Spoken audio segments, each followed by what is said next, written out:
TV show where we talk about House of Cards on Netflix. I'm Steve Zaragoza. I'm Philip DeFranco. I'm Elliott Morgan. Why did you put the shoes on? Feels Just weird. to take them off. You put them. Well, I went to the restroom. Oh sure. Well, yeah, you and can't I go didn't with your wanna- socks. Yeah. I mean, I've done it. Don't get me Yeah, wrong. but it's nasty. Beware of spoilers. We're gonna spoil a bunch of on this show in this episode where we are covering episodes 22 and 23, I think. Yeah, that's correct. The chapters throw me off. Just call it like episode 7. 2 teams. I know it sucks to that go. they don't do that. Doug tells Rachel to stop doing something. No, wait. What if they did? They did name them like Oh, they they were did the friends. Friends episodes. The Frank one where does something Frank evil. kills somebody. And if you guys want to watch along with us and you haven't, please go to netflix.com/SourceFed. Sign up for a month of free streaming. It's an excellent investment of both your time and finances. Well, I wasn't sold until he winked, but then me. Once you mentioned finances, I Take was my in. money. I didn't even see the wink. Fun little trivia fact. This episode and the next episode that we're discussing, chapter 22, is Jodie Foster as the director. Really? Oh, that's Chapter right. 23, Robin Wright, Claire directed chapter 23. That's right. So we open in the episode with Freddie discovering Claire on the cover of the paper, looking scandalous under the covers, and so now it's making the rounds. And what It's does he like, do with it? You know what he does with it? He takes it to that barbecue pit and he burns it because he doesn't want none of that. Because Nobody he's got time Freddie. for that. Yeah. Freddie. Doesn't have time for that crap. You get to see Freddie's neighborhood. It's great. Yeah, and then also we get Freddie. We are introduced to his grandson, or his son actually. Well, his son his and son his and grandson. grandson. Yeah. All because he signed the paperwork. He wants his son to join him, leave this terrible, terrible life. Maybe he hadn't. We don't know their background. Maybe he had to leave. I mean, maybe he got locked up. Whatever happened. Yeah, he wants to help him out. Yeah, and he got offered like a lot of money too, right? Like how much was he getting for his? $95,000, Right off the regardless bat. of whether or not it was successful. Yeah, and so you get this kind of idea that Freddie, he's getting back together with his son. He wants to bring him into a new lifestyle, kind of clean up his life a little bit. But we don't know. We kind of get the idea that Freddie's son is a little bit, he's a little... Flies off the handle a little bit. He's Yes. still in the game while Freddie was. Yes. Yeah. I think that's exactly. it. Life has changed Freddie, but he's trying to keep his son from doing the same that he did. And maybe someone tried to do that with him. Maybe someone didn't, and so he wants to try and do something different. And then meanwhile, over at Casa de Underwood, Yes. they're handling the scandal by contacting Galloway, who is the guy that Claire had an affair with in season 1, the photographer, and basically tell him that you need to deny having taken this photo. It's okay if people know that we knew each other, but you cannot admit to having taken this photo. So Galloway's like, all right, whatever you need from me. Goes out to the reporters, says, listen, I did not take this photo. Next day, right, Claire gets in front of a bunch of reporters, says, I don't know why he would lie about it.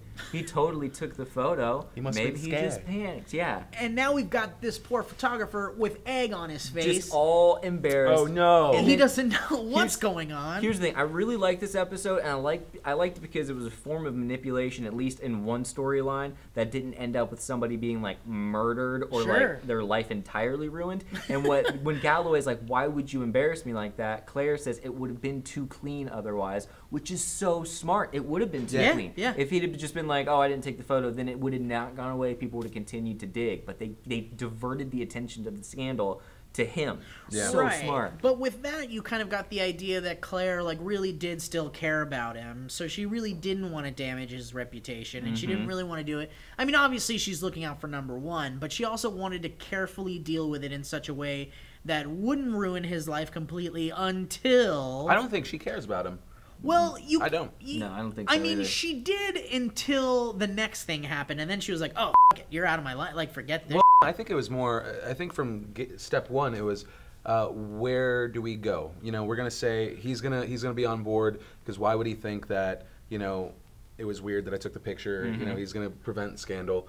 And then I think these guys, they think 5 steps ahead. Yeah. Okay, he either goes along with it, he goes through the rough patch, or he freaks out, and then we do this, we do this, we do this. But I don't Well- think what they saw coming was the blackmail. Galloway was blackmailed after Yes. they told him. They were like, all right, now you got to admit it. Now you got to say you were scared. Right. And then he was like, oh, okay. But then he got blackmailed by Remy because Remy had connections to his new fiance's father, Yep. who is currently imprisoned with whatever like humanitarian work he'd done. He ended up getting imprisoned, which happens, and so he basically blackmailed him and or bribed him. I'm not exactly sure what the details were. They don't really. I think it's more blackmail than anything. And so he ends up releasing a new photo. Now Seth goes all casting call and decides to find a model to cut her hair and fake the photo. A body double. Yeah, a body double, and then claim that this Galloway guy is just going crazy weird and deciding to fake photos all the time. I love Which the way is when sad. I like when he's on TV and he's like, now I'm not one to say that he's Yeah, taking it's these so pictures good, to try and revitalize his career. I'm not that and then the guy. reporter's like, "You think this is a publicity stunt?" And he's like, "I don't know." It's so great because he does put the words in. And then meanwhile, we have Tusk being interviewed by the one reporter left. That's the how I one always, that's, I like, will got always. the one balls, reporter too. left in the Yeah, world. she's got balls. Yeah, for better or worse, man. I mean, I Yeah. think. And she's not distracted by the scandal. She's like, "This isn't anything. I'm Right. gonna go like try to track down this actual story." Yeah. She's like, "This is a distraction." Yeah. And then you as the audience member are like, "Yeah." Yeah, you got it right. Even though I'm gonna probably look at real news and care about that doesn't matter. Even Right. though this is probably the same deal. Yeah, right. And then, but yeah, so. Oh, and then I'm sorry. And then Tusk does one of these. I will kill you. But he Oh, doesn't say yeah. it in those words. He doesn't say it in those words.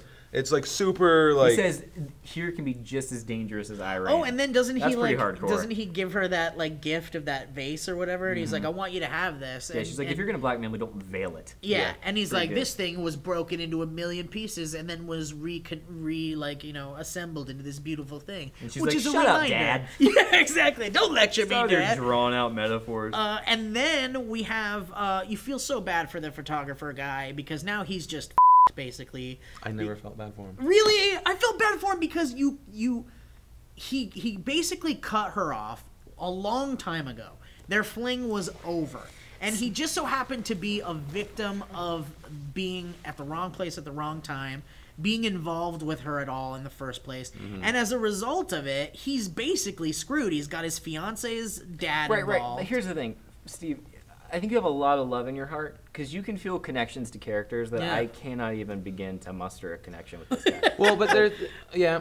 So He's just a pawn. Like Well, he's yeah, totally but just I a pawn, feel yeah. bad for him because he is, again, he is just a pawn, but he's a victim. Because do you really he is, feel bad for him? I felt bad for him, especially when Claire was like when he came to the Underwood's house, and Claire was basically telling him, "I will bury you," basically, Yeah. if you Yeah, don't like. that do was this." sad, and but- it's like this is up, man. This guy actually loved you. oh, it and he's seemed like, "This is what I know what hate feels like." Yeah, and he's that like, "I was wish sad. I'd never met you." In and the it's moment, like, yeah, awful. I will agree that when I'm watching it, I'm like, oh, that's really sad. But it was so overshadowed by the moment prior where Frank Underwood was like, don't even begin to think that you are anything even remotely significant, and what your role in our marriage could not be smaller. Or like he just Yeah. like cut him down Yeah. like 3 pegs. It was so crazy. You know, so you feel bad for him. Here's Yes. who I feel bad for, because we lost one of the more important bromances of the entire series, and that was Freddie Yeah. and Frank Underwood. Aw. He came over, he played Yep. him some jazz. I and- know, but we can't. We have to talk about what led up to that. Well, he had his gangster son. Makes and- such a stupid mistake in the street, basically. Yeah, and because Pulls out a gun. photographers are in his face, he pulls out his gun, which his dad had told him to put away, Yep. but he didn't listen to Yeah, him. he's an idiot. And he broke his parole, and now no one wants to be associated with And Freddie. he lost the contract because there's a morality clause in the contract where Freddie was going to get this like house from the $95,000, and he's not going to get any. Here's well, the- and he here- wanted also- to give that house to his son too, because he saw Yeah. that they were living in a place, basically. And so he sold his place so that he had bail money. Yep, 45 grand and to then get he the son walked out. off into the distance like the guy that he is, the man. He's like, yeah, I but always that look just, forward. dude, that's the thing. That meeting with Frank and Freddie, like that is one of the Sucked. most heartbreaking Yep. things. Because Well, and it is. he doesn't want anything from Frank. No. They're just two guys. Like, no matter whose position is what, like, he just looks at Frank as a person, and I think that's why Frank likes Freddie so much. Yeah. Well, and he says all you were was a good customer. Don't pretend like you're my friend. And Frank's like, all right. Well, no, I think that was just like what he's gonna say, but also like at the end of the day. Yeah, that's like what it it is. seems like I- it was I see just that. him being like, "Get out because I'm pissed off at you. You're ruining my life, basically. You ruined my life, basically." And especially because he told Freddie, "You can't talk about how we." He didn't ruin his life. Well, In no way does And- Freddie see that. I think he ruined Freddie's life. yeah, because What? Yeah, because he lost his restaurant, which is the only thing. Not only did he lose his restaurant, he lost his hangout time with Francis, and he lost the $95,000. He lost the future that he had with his son, the reconciliation. I don't think it's Frank's fault. Well, the reason why I think he wouldn't even have had a successful restaurant if he didn't serve Frank. Because the whole thing was based off of that story. I think he'd still have a restaurant though. He'd still have a paycheck that was coming. Yeah. It was Frank coming in and Frank becoming successful that indirectly I think ruined Freddie.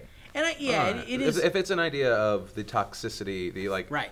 sideline toxicity of a person, and it's just the fallout. But that was the thing. It was the good. Collateral. It was the good and bad of that situation. Yeah, I mean, Freddie in a different place. His son might not be in prison, but he probably would go back at some point. And then you have Frank leaving Freddy's and looking out the window, and he's basically like, "Man, that sucks because I lost a really good person in my life." But oh well, it happens when you're fighting in the battlefield. It's the second time. And he's just like. It's the second time in the season that you see somebody, or you see Frank say, "Don't feel bad." Like he tells the audience. Yeah. Like the first is when Zoe dies, and he's like, "Don't worry, she was a bird, or she was a kitten, and kittens can grow up to be cats and maul their owners." He's like, "Don't worry about her." And then it's the same thing with Freddie, where you're like, "Oh, I feel so bad for Freddie," and then Frank is like, "No, don't." Yeah. He's like, "You can't feel guilt. Never feel guilt," and then he just keeps on going. I mean, and that's kind of the nature of Frank's job, and we really get more of this development about Frank, where he's basically you can't let things like that get in the way of your power and your career and rising to power. And basically, Frank at this point is willing to do anything, has done anything to get to where he is, including cutting off very good friends and basically kind of ruining these people's lives in the process. The same with the photographer, Claire and the photographer. It just kind of shows how if you were remotely close to them, you're going to get some fallout from the evil that they're involved in. Speaking of fallout that happens that he can't control, a guy tried to blow him up in the next episode. Well, tried to blow Claire up. Yeah. I mean, I would imagine that guy probably thought both of them were in there. But he was also the same guy that sent the fake anthrax. Right, that's what they were assuming. Totally And also, but they said that the detail was his wife had just left him he left his wife because she had an abortion. And so he was blaming the abortion on Claire basically, and so he came to blow her up basically. And then and obviously one of the biggest things from chapter 23 is Doug, why didn't you kill her? Why didn't you kill her? Because of that lesbian scene. Or just walk away. Or walk away. They got Lucas. That was the weirdest part. Because when they got Lucas, she was like, "So I can go free now." And he was like, "Not until we know everybody is now out there." And that was when you saw him get obsessive. Yeah. And he didn't have to do that. He could have walked. And he's ultimately the reason that something's going to happen with her, because all of a sudden we have Hacker following his phone. Yeah, and that was great. He's listening to that freaking crazy death metal, and he's like, "I got you, Doug. I got you, bro." And then Doug's really listening to freaking Tale of Two Cities, listening to her read the Bible, basically, I think at this point, which is and she's like, "Do you want me to keep reading?" And he's like, "I don't care. I just want to hear you read." Yep. It's like, what are you doing, man? You're creepy. And creepy. And then back in Casa de Underwood, they decide to leak the Telegraph reporter a little clue to basically lead her on a trail that will expose the casino for their laundering thing, which sets up the remainder of the season. This is basically the chain reaction, that leads us to the end. We also get just a little taste of Remy and Jackie's relationship. Yeah, we get a taste of Remy and Jackie. She says she likes pain, and then I like to imagine during that scene he put it in her butt. Although I like the idea. I thought that's what was happening. I like to think so too, but I love the idea that he could get information out of her simply by just diddling her down under the blanket. He's a pretty charming dude. Yeah, but it's if that's how it is, then why do we need torture in this world? I feel like why do we need torture? I don't think most of them look like the day that I call sex diddling is I think. Well, no, it was specifically diddling. He had his hands down there. It was specifically diddling. It was specifically diddling, Your Honor. Your Honor, I believe it was specifically diddling. I am just a small country boy. For the record, but I do believe. For the record, diddling. Diddling. I used it in my crossword this morning. Sorry. It was entirely wrong, but I just wrote it in there. I will also accept flicking the bean. All right. Okay. So, meanwhile, China's sending warships to Japan because they're a little frustrated with everything that's happening. And then Frank Underwood is like, "What? No, that's not going to be a thing." That's the best way to explain. Which was verbatim what was said. And then in a more, one of the weirder tidbits in the House of Cards, franchise. Frank decides to relax one evening and slap some headphones on and watch a little bit of pornography. And who comes in but everybody's favorite pet, Meachum. Yeah. Meachum! And we love in. Meachum because he's loyal, he's a good guy. Yeah, he got him. I found this scene predictable, and I didn't like it. I don't know if I found that predictable. Yeah, totally. But I found it kind of weird that he was fully clothed just watching porn. Wait, so why is it bad that he was caught watching porn? It's not bad, it's just weird, and also, like, it's weird that he was watching porn. It looked like he was just like putting on Downton Abbey. Like, you know what? Wait, Steve. So are you saying that the only time you watch porn is when you want to get something done? I know for sure I'm gonna get That's something probably done. true, I have actually. no time to watch porn I'm just for trying the to storyline. Yeah, I'm trying to think like when I'm just like, I wonder what two people like this would be like. Exactly. Yeah. But I really, the whole like, oh, this is totally something cool, and then it's like an anecdote that Frank tells his wife at the end of it. It's just very, it was a little bit, you know, when certain shows do things that are, I don't want to use the word gratuitous, but it was a little like, of course. Well, I just like the idea, we're getting the idea that there's this comfort level with Meachum that we're developing between Frank and Meachum, where it's like he's calling him by his first name at this point, and he trusts it. He talks about his trust, and then when he goes to talk to his wife about him, he caught me looking at something, and she's like, really? Were you in the middle of it? And he's like, no, I was just watching it. What are you watching now? And it just seemed like they were both so like calm about it. It was very much like a Well, they're cool, not, man, whatever. They're not. I mean, they're not in a regular relationship. No, I mean, they're their not. relationship is completely political, but it's like based on a weird love. It's still like an erotic relationship, but it's not like a love relationship. Like they have these like things that they do. They have their needs, but it's not like They're just like you and Love. me, except they're totally evil Yeah. and horrible people. But anyway, back to other things that were happening. There's this like it's like the opposite of a bromance. Now that we've lost Freddy, there's this Doug and Seth sort of like thing that happened because It's like Seth already took Connor out, and Yeah. now Doug's like, hey, don't question Seth or don't allow Seth to question me. Underwood, and Underwood is like, listen, I've got like people breathing down my neck. I'm falling apart right now. You shouldn't be worried about some inner office politics. And Doug is like, I'm sorry. Yeah, and I guess it seems like Doug is kind of feeling threatened by Seth because he kind of has like Frank's allegiance. It's almost like he's playing favorites. Yeah, but well, even Frank even says that it's a good thing, just because them competing hopefully brings out the best in them. But also, if one doesn't remain up to task, you take them back to the orphanage. Yeah, I love that analogy he made because he's just looking down on them outside. Yeah. And here's your Diet Coke. Yep. Yeah. And the comfort level, I mean, goes up with Meachum. Doug's still doing his job. We also have Remy and Jackie kind of getting into it, I think, realizing that it's hard to take work It's way and into personal. it. Tusk tells Remy that he needs to go after Jackie, Yeah. and Jackie to go after Underwood. And Remy's like, oh, this is not going to go well. Yeah. Excuse me. I just burped a little bit there. And then, last but not least, Doug, in a twist, says, oh, no, Rachel, you can do that. Yeah, and then like he's the first like, time. He allows Rachel to continue staying with Lisa, basically. well, because you get the feeling that Doug is getting ready to cut her off. Like there's a lot of like little like inklings that he's kind of like getting over her, especially when he like is deleting her name out of his phone book. All right, so let's wrap it up, guys. Who is your least favorite character in the show? Talk about it in the comments area. Phil, you know who your least favorite character is? No.